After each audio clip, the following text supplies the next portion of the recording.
Assalamualaikum warahmatullahi wabarakatuh. Perkenalkan, kami dari kelompok 6 ingin mempresentasikan bab 10 yang berjudul PR, menciptakan badai dan membangun momentum.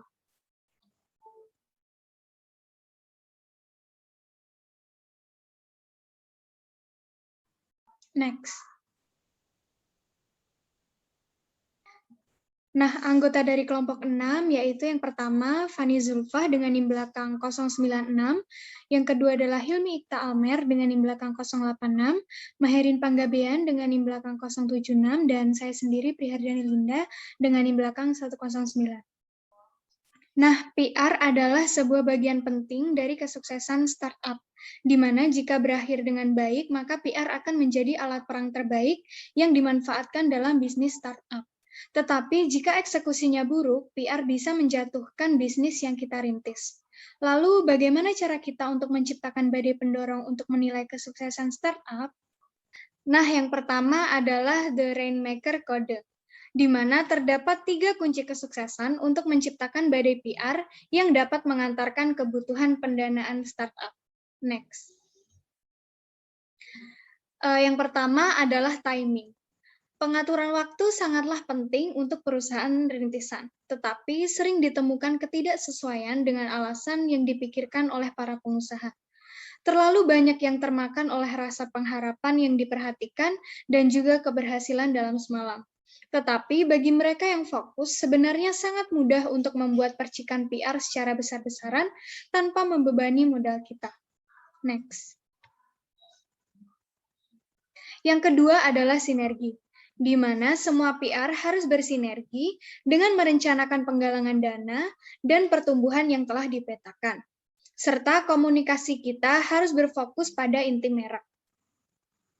Pastikan semua PR terbentuk dengan pesan dan branding kita, serta akan beresonansi dengan para calon investor dan pengguna awal.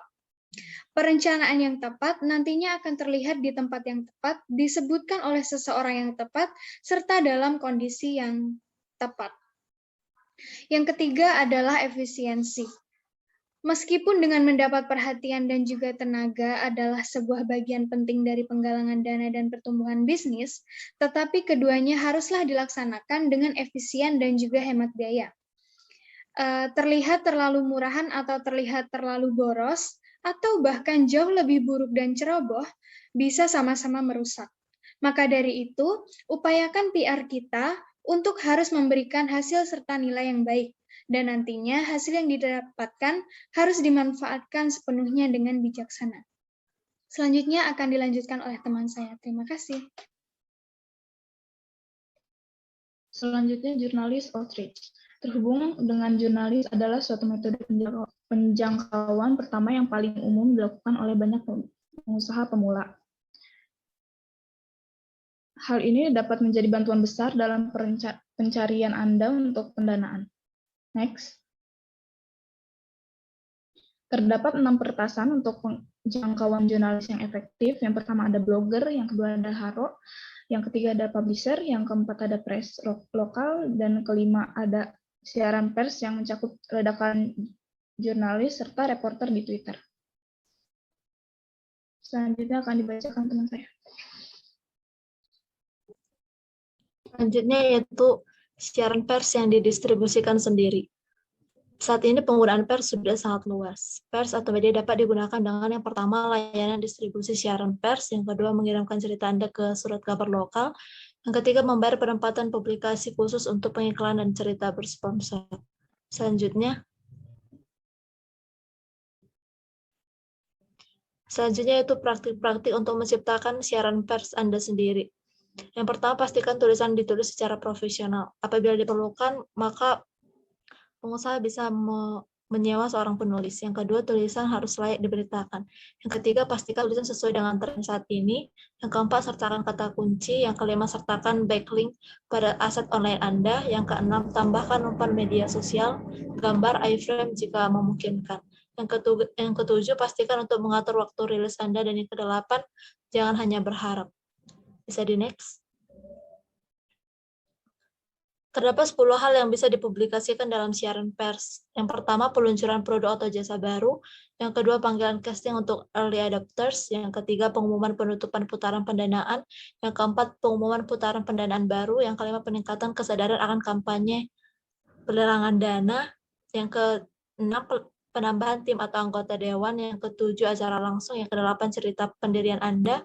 Yang ke-9, pencapaian terbesar, dan yang ke-10, bagaimana produk atau jasa dapat memecahkan masalah kebutuhan yang ada. Bisa di next. Selanjutnya itu cara memaksimalkan PR ROI.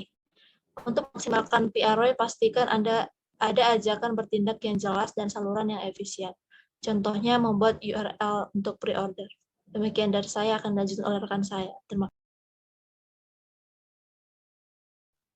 Baik, yang terakhir adalah lebih banyak taktik untuk startup cerdas. Yang pertama adalah kemitraan dan kesepakatan pengembangan bisnis.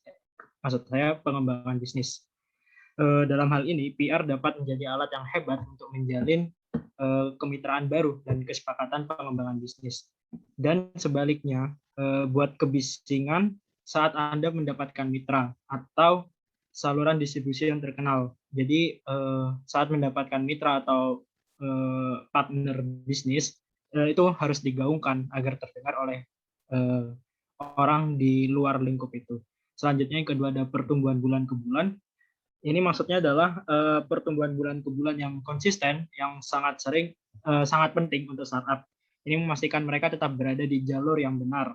Ini tidak hanya membuat investor yang ada senang, dan meningkatkan peluang mereka untuk melakukan investasi lanjutan, tetapi juga ada kemungkinan untuk membantu investor baru untuk masuk ke dalam startup tersebut. Lalu yang ketiga ada peluncuran produk dan acara. PR seperti siaran pers sangat ideal untuk memaksimalkan acara, termasuk peluncuran produk. Bangun kesuksesan yang kuat, gunakan mereka untuk meningkatkan jumlah kehadiran secara keseluruhan.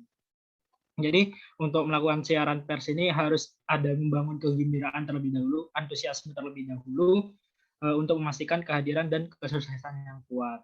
Lalu yang terakhir ada media sosial dan blogging, yaitu media sosial dan blogging sendiri bisa menjadi pusat kampanye PR dan alat untuk memaksimalkan cakupan yang Anda hasilkan. Dengan blogging sebagai jantung dari usaha Anda dapat secara bersamaan membangun kehadiran online dan mengembangkan SEO yang Anda miliki dan kendalikan.